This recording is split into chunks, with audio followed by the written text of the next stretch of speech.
반다로 센주기타 뉴시티라는 고층 아파트에서 추락사고가 일어났다. 이스트타워와 웨스트타워 이동으로 이루어져 있는 그 아파트에서 웨스트타워 12층에 살고 있는 한 학생이 자기 방 창문 밖으로 누가 떨어지는 것을 목격했고, 그 가족들은 1층 화단으로 내려가 보았다. 젊은 청년 한 명이 바닥에 떨어져 숨져 있는 것을 보고 건물 관리자 및 경찰에 신고했다. 그날은 비바람이 세게 몰아치던 날이었다. 신고를 받고 출동한 경찰은 CCTV를 확인했고, 건물 20층에서 피 묻은 채 엘리베이터를 타고 내려오는 한 남성이 찍혀 있었다. 그리고 그에 앞서 몇십 분 전에는 갓난아기를 안고 엘리베이터를 타고 20층으로 올라가는 젊은 여자가 CCTV에 찍혀 있었다. 하지만 그 여자는 20층에서 내려오는 모습은 찍혀 있지 않았다. 그리고 퇴근 후 아파트에 도착한 2024모에 살고 있는 한 여성이 복도를 통해 2025를 지나치던 중 바닥에 핏자국과 함께 약간 열려진 2025의 문틈으로 누군가 지나가는 것을 목격했다. 경찰이 2025호에 들어가자 집안에는 3구의 시신이 있었다. 중년 남성과 여성, 그리고 나이든 할머니의 시신이었다. 모두 둔기에 맞아 피를 흘리고 사망해 있었다. 경찰은 1층 화단으로 추락한 젊은 남성의 시신이 2025호의 살인사건과 연관이 있는 것으로 보고 수사를 한다. 건물 관리인을 통해 알아본 결과 그 집의 소유주의 가족들이 살해당한 것은 아니었다. 그 집의 소유주였던 고이토 씨와 그의 아내 시즈코, 그리고 중학생 아들 다카이로는 다른 곳에 거주 중이었다. 최근에 그 집은 주택담보대출을 갚지 못해 경매에 넘어간 상태였고, 그 집의 소유주였던 고이토 씨 가족은 아내의 친정집에서 살고 있었다. 그러면 반다로 센주기타 뉴시티 웨스트 타워 2025호 안에서 살해당한 사람들은 누구일까? 이웃들을 탐문조사하던 중 최근 몇 달 전부터 그 집에 이사 온 사람들이 있었다고 했다. 중년 부부와 노인 할머니 한 명, 그리고 아들로 보이는 20대 젊은 청년이었다. 그들은 스나카와 노부오와 사토코, 그리고 할머니 도메와 아들 스요시였다. 이웃들은 그 4인 가족들이 가끔씩 집주인인 고이토 씨와 함께 보일 때도 있었고, 그들은 서로 사이가 좋지 않았는지 언성을 높이곤 했다고 했다. 특히 고이토 씨의 아내 시즈코는 그 가족들에게 집을 깨끗이 써달라고 강하게 불만을 토로했다. 집주인 고이토는 약 4천만 엔에 달하는 융자를 얻어 그 7천만 엔에 달하는 반다로 센주기타 뉴시티라는 고급 아파트를 장만했다. 하지만 부동산 경기가 나빠지던 차였고 다니던 직장에 문제가 생겨 대출금을 갚지 못하게 되었다. 하지만 아직 4천만 엔의 빚이 남아있는 상태였고, 은행은 그 집을 경매에 붙였다. 그 집은 이시다 나오즘이라고 하는 화물운전사가 낙찰받았다. 그는 시가보다 훨씬 싸게 그 집을 낙찰받아서 기뻐했으나 그 집에는 함정이 도사리고 있었다. 낙찰자 이시다가 그 집을 명도받기 위해 찾아갔을 때 전 소유주였던 고이토 씨 가족은 그 집에 없었고, 그 대신 세입자라고 하는 4인 가족이 그 집에서 살고 있었던 것이다. 분명히 경매에 입찰할 당시에는 없었던 내용이었다. 그 집에 살고 있는 스나카와 씨 가족들은 임대차 계약서를 이시다에게 보여주며 자신들은 임대차 계약을 맺었고, 그 집이 경매에 넘어가기 몇 달 전부터 살고 있었다고 주장했다. 물론 거짓말이었다. 전 주인인 고이토는 부동산업자인 하야카와 사장과 짜고 그 집에 버티기꾼들을 들인 것이었다. 세입자라고 주장하는 스나카와 가족들은 자신들은 그 집을 나가면 살 곳이 없다고 했고, 나이든 노모를 모시고 갈 곳이 없다고 이시다에게 호소했다. 버티기꾼들은 조폭 등이 동원되기도 하고 명도받으러 온 낙찰자를 협박하는 경우도 있었으나 그들은 겉으로는 온순해 보였다. 하지만 순순히 집을 비워줄 마음도 없어 보였다.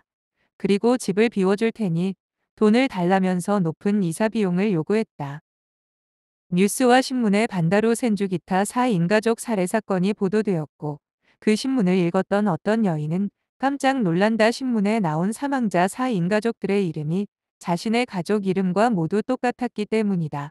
스나카와 사토코라고 하는 그 여성은 남편 스나카와 노부오가 가족을 버리고 집을 나간 지 10년이 넘었다. 하지만 그녀는 시어머니 도메와 아들 스요시와 함께 살며 남편이 돌아오기를 아직도 기다리고 있었다. 그런데 신문에서 보도된 사망자 가족들의 이름이 자신의 집 나간 남편과 남은 자신들의 이름과 같았고, 그녀는 경찰에 이 사실을 알린다. 그녀는 경찰서 영안실에서 집 나간 남편의 시신을 확인했고 자신의 남편이 맞았다. 하지만 나머지 시신들은 자신도 모르는 사람들이었다. 이 사실이 뉴스에 보도되었고 반다루 센주기타 4인가족 사망자 중 한 명의 시신만 빼고 나머지 시신들은 신원불명이라는 사실이 알려지면서 사건이 미궁으로 빠진다. 경찰은 전국의 행방불명된 사람들의 가족들을 조사해서 나머지 시신들을 신원 확인하기 위해 힘썼다. 사망한 4인가족들은 서로 모르던 사람들이었다. 집을 나와 혼자 살고 있던 스나카와 노부오는 가스코라고 하는 중년의 여성을 알게 되었다. 그리고 치매를 앓아 길을 헤매고 있던 한 할머니가 걱정되어 자신이 지내고 있는 집으로 데려왔다. 그리고 마찬가지로 집을 나와 혼자 살고 있던 젊은 청년인 야시로 유지라는 청년과 함께해 반다루 센주기타 뉴시티 2025호의 버티기꾼 생활을 하기 시작했다. 그들은 각자의 이유로 같이 살던 가족들을 버리고 집을 나온 사람들이었다. 치매 노인이었던 하스에라고 하는 할머니는 사실상 부자였는데 가족들과 떨어져 고급 실버타운 요양원에서 혼자 지내고 있었다. 하루는 하스의 할머니가 외출을 했는데 동네 불량 청소년들에게 강도를 당하고 심하게 얻어맞고 정신을 잃었다. 그러다 정신을 차려보니 스나카와 노부오를 만나게 되었고 하스에는 기억상실증에 걸려 요양 중이었던 요양원을 기억해내지 못했다. 그리고 경찰서에 데려다 주려던 스나카와에게 경찰서에는 가고 싶지 않다고 떼를 썼다. 그래서 스나카와는 임시로 같이 살고 있던 중년 여성 가스코와 야시로 유지에게 할머니를 데려와 함께 생활하게 되었다. 버티기꾼 생활을 하던 중 야시로 유지는 자신의 애인이 임신하게 된다 10대였으나 고등학교에 진학하지 않았던 여자친구 아야코가 임신했고 유스케라는 갓난 아이를 낳았지만 야시로 유지는 아야코와 결혼할 생각이 없었다. 어릴 때부터 가족과의 관계가 나빴던 유지는 좋은 가정을 꾸리지 못할 것이라는 걱정 때문에 결혼을 회피했고 아야코의 부모님을 찾아가서도 그대로 얘기했다. 아야코의 부모님과 고교생 남동생은 야시로 유지에게 크게 실망했지만 아야코는 야시로 유지를 잊지 못했다. 부모의 반대에도 불구하고 아야코는 가끔씩 야시로 유지를 만났다. 어느 날 유지는 아야코에게 자신이 큰 목돈을 벌 방법을 마련했다고 얘기한다. 지금 버티기꾼 생활을 하고 있는 그 집의 낙찰자에게 목돈을 요구하겠다는 것이었다. 어느 날 반다루 센주기타 뉴시티 2025호 낙찰자인 이시다에게 한 통의 전화가 걸려온다. 지금 세입자라고 살고 있는 가족의 아들이라고 밝힌 그는 사실은 우리는 한 가족이 아닌 남남이며 임대차 계약서도 모두 거짓이고 경매에 넘어간 그 집의 낙찰자에게 돈을 뜯어내기 위해 버티기꾼 생활을 하고 있는 것이라고 했다. 야시로 유지였다. 유지는 이시다에게 자신에게 1,000만 엔을 주면 그 집에 살고 있는 모두를 설득해 다 함께 나가주겠다고 했다. 물론 이시다는 거절했다. 이시다는 명도를 위해서 변호사를 고용할 생각이었다. 그런데 자신의 제안이 먹혀들지 않자 유지는 이시다에게 1,000만 엔을 주지 않으면 버티기꾼 생활을 하는 나머지 3명을 모두 죽이겠다고 협박한다. 경찰에서는 그 후 자신이 자취를 감추면 명도가 이루어지지 않아 낙찰자가 버티기꾼들을 살해한 것으로 생각할 것이라고 협박했다. 이시다는 버티기꾼 중 가장 역할을 하고 있는 스나카와 노부오에게 이 사실을 얘기했고 그들은 야시로 유지와 크게 싸운다. 어느 날 비가 몹시 내리던 날 밤 이시다는 술집에서 혼자 술을 마시던 중 야시로 유지의 전화를 받는다.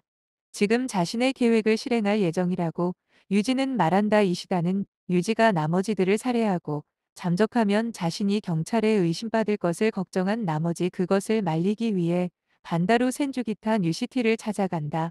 그와 비슷한 시각에 유지의 여자친구인 아야코는 갓난아기 유스케를 안고 반다루 센주기타 뉴시티를 찾아간다. 얼마 전 유지에게 큰 돈을 벌겠다고 들은 것이 걱정이 되어서였다. 이시다가 2025호에 도착하자 집안에는 이미 3구의 시신이 있었다. 야시로 유지는 이시다에게 시신을 처리하는 것을 돕는 것이 좋을 것이라고 협박한다. 그리고 준비해온 비닐 시트를 칼로 잘라 베란다에서 시신을 처리하고 있었다. 그때 갓난아이를 아는 아야코가 그 집에 들어왔고 3구의 시신과 야시로, 유지와 이시다를 발견한다. 유지는 아야코에게 다 이것은 너와 나를 위해서 한 짓이라고 말했고 그러기 위해서는 돈이 필요하다고 했다. 하지만 아야코는 이런 행동이 자신을 위한 것이냐고. 유지와 언성을 높인다. 유지는 아야코를 위협하듯 칼을 휘둘렀고 이시다는 그런 유지를 막다가 손바닥을 칼에 베이고 만다.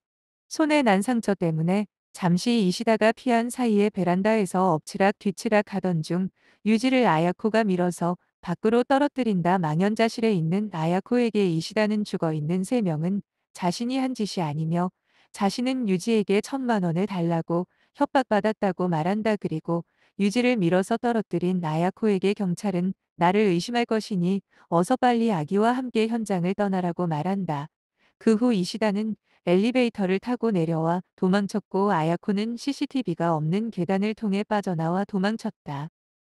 아는 지인에게 얼마간의 돈을 빌려 도주한 이시다는 몇 달간 노숙 생활을 했고 그러다 작은 여인숙에 머물게 된다. 뉴스에서도 반다로 센주기타 뉴시티 살인사건이 보도되었지만 낙찰자인 이시다가 범인일 것이라는 보도는 없었다. 단지 참고인이 되어줄 사람이 자취를 감추어서 찾고 있다는 내용이었다. 하지만 잡지나 주간지에서는 낙찰자 이시다에 대해서도 상당히 의심스럽게 보도되었다. 그 여인숙 집 딸인 노부코는 미용실에서 잡지를 읽던 도중 자기 집 여인숙의 손님으로 온 사람이 이시다였음을 알아차리고 아버지에게 이 사실을 알린다. 아버지 요시후미는 이시다가 묵고 있는 방으로 찾아가 이시다를 설득했고 경찰에 출두하자고 말한다. 이시다는 초췌하고 병들어 있었으나 도주 의사는 없어 보였다. 이시다는 요시후미에게 경찰에 출두하기 전에 전화 한 통화를 부탁했고 그것은 아야코의 전화번호였다. 아야코에게 자신이 경찰에 출두할 것이라고 얘기했고 아야코가 자신보다 먼저 경찰서에 가는 것이 자수를 하는 것으로 참작이 될 것이라고 권유한다. 아야코는 다음날 그 여인숙으로 찾아왔고 이시다를 만난 후 경찰에 자수를 하러 간다.